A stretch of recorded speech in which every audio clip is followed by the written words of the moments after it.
Hello, beautiful warriors of the internet. It has been a minute. Been through a few things. Anyhow, going for my first mountain bike of the year. I'm so excited.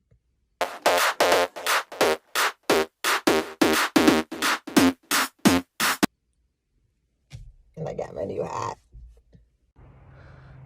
Oh my God. I thought I was in shape. I'm telling you. I know it's gonna get better. I just gotta practice and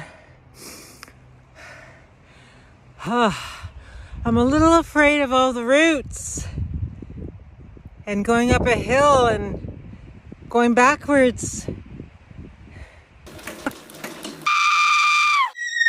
So according to my map, I'm going the right way.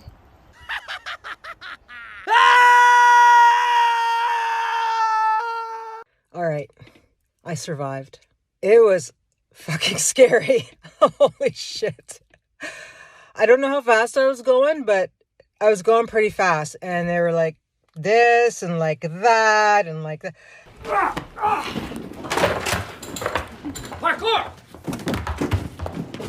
Michael, parkour! Parkour! Extreme! Parkour! And I'm like, oh my God. And I'm looking down and I'm trying to look everywhere. And on my right side, there's this huge embankment. I'm like, please stay on the trail. Please stay on the trail. Please stay on the trail. So lucky enough, after the turns and the high speeds and this wicked, black diamond mountain biking course, it came right out to the parking lot because I was a little concerned, like, holy shit, where is this taking me? And how many more hills do I got to go up to get back to where the Jeep is? But I guess I did a loop. I would say it was probably about a half an hour or so, maybe a little bit more than that.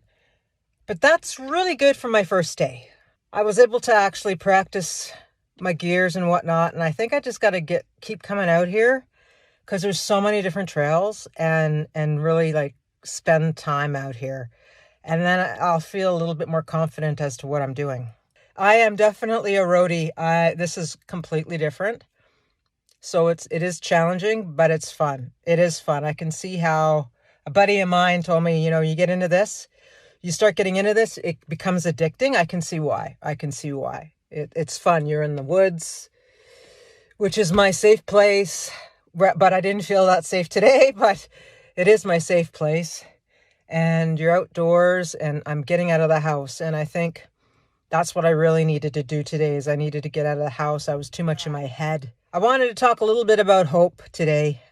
That's something I need to work on is working on trusting in my journey, trusting in my faith in my higher power, trusting in the process. Not an easy thing to do for somebody such as myself that needs to be in charge of things, needs to be in control of things. And for me not to be able to do that and just to have the faith to trust in the universe that everything is going to be okay is challenging for me. So, yeah, it's been a minute. I had surgery on my wrist. I don't know if you can see it, but there's the scar right there. Yeah, it's pretty nasty. I'm going to see if I can get that fixed with my tattoo artist once it heals properly. But anyway, I had surgery on my wrist and they removed the xiphoid. Is it the xiphoid bone? I think it's the xiphoid bone out of my wrist. And I'm actually really surprised at how fast it's healed. Actually, the surgeon was surprised at how fast I healed. So that's good. He actually told me to stay away from heavy weights for 6 weeks, which is really kind of hard to do for me. But I have joined Orange Theory, and it's a great workout where you will do a combination of light weights but high repetitions, rowing on a cool rower. It's a rower that actually has the water in it, so it feels more like you're actually rowing. And then the treadmill. So I've been doing that for the last couple of weeks, and I'm enjoying it. Again, it's getting me out of the house. Wendy is back home in the Arctic visiting her family for a few weeks, so um, I was really concerned about her journey and not paying attention to me and my wellness, and I wasn't doing so well. So I think I'm back on track here. And then I went to treatment. I did a week of treatment. It was pretty intense. It was through Veterans Transitional Network. They got some good programs out there. I only did the 5-day, but they also have a 10-day, and they're bringing that back now that COVID's sort of subsided.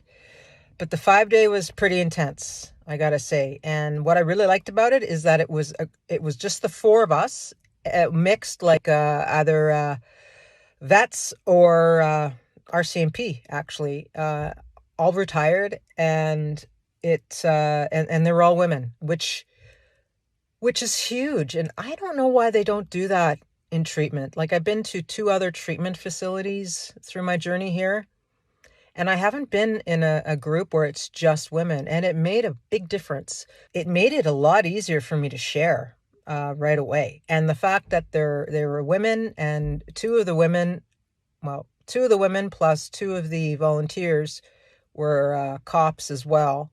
And whoa, I just felt like I was at home.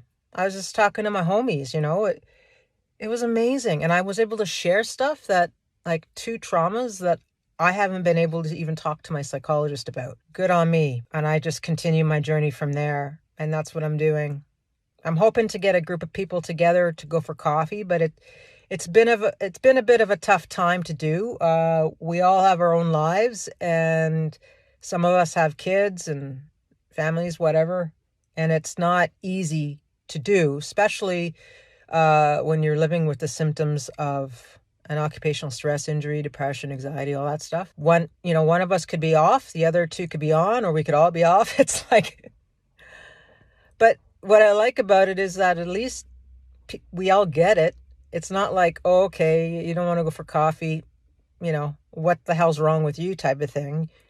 We get it. We all have our days, and there's a lot of respect there, So hopefully I can get that going. That's one of the things I really wanted to work on. So there I am. As far as doing my the heck weight loss journey goes, well, that kind of got put on hold because I was having a really hard time.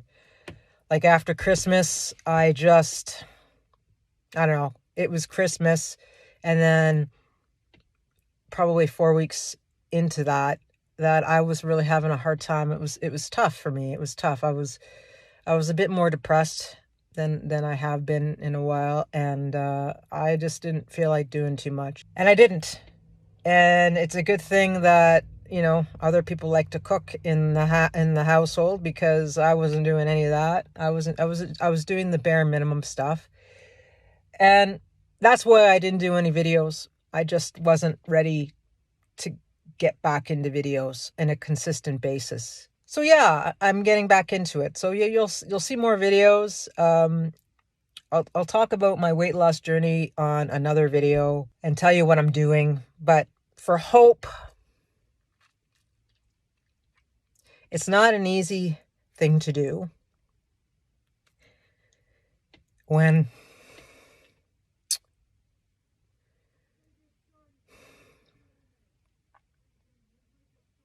throughout your life you've worked hard, and you've done the best you can to stay safe. And I've always been in hypervigilance my entire life, and it's challenging when you were a younger child in your youth, where things are in front of you, you're hoping for this, hoping for that, and it doesn't work out. And I think for me, the biggest thing is around being safe. It always has been. And there's that fear of not being safe. And for me, in talking with my psychologist, I'm working on having hope that I can get to a point where I'm not so triggered when I leave the house. When my soldier girl has to come out all the time in order for me to just go to the grocery store, take my son to movies. That's what I'm working on. And I think the last treatment that I went through with VTN really showed me that it's possible. It's possible to have hope. It's possible to have faith for the first time, through people that I consider to be my brothers and sisters, right?